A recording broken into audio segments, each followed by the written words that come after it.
સનાતન હિન્દુ ધર્મ, વૈદિક ધર્મ, એના 3 ગ્રંથ જાગતા ને મહાન છે. રામાયણ છે, ભાગવત છે, શ્રીમદ સત્સંગી જીવન છે. પણ ત્રણેયમાં શું ફેર છે તમને કહું. રામાયણમાં દશરથનું મૃત્યુ લખ્યું છે. રામ રામ રામ રામ કહી રામ રાવ ગયો સુરધામ. કનક ભુવનની દિવાલને માથા પછાડી રામ રામ રામ રામ કરતા દશરથ નું મૃત્યુ થયું છે. પણ રામાયણ એમ કે છે રામ એને તેડવા નથી આવ્યા.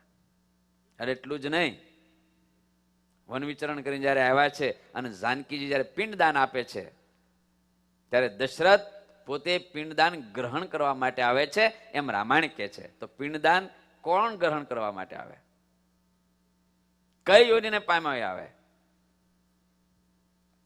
શ્રીમદ ભાગવતમાં પરીક્ષિતનું મૃત્યુ લખ્યું છે.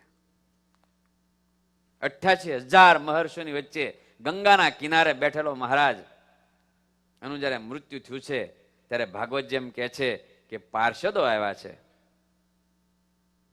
ભગવાન કૃષ્ણ લેવા નથી આવ્યા, પાર્ષદો આવ્યા છે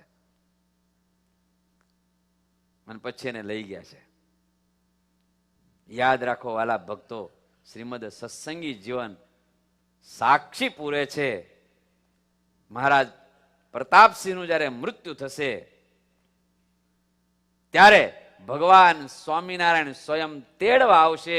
આ શ્રીમદ સત્સંગી જીવનની તાકાત છે. તાળીથી વધાવો.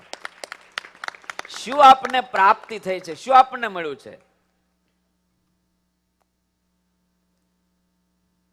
ભગવાનના બાપ દશરથને કોઈ તેડવા નથી આવ્યું. ન તો ભગવાન આવ્યા, ન તો પાર્ષદો આવ્યા. રામાયણ કે છે, હું નથી કહેતો, રામાયણ કે છે.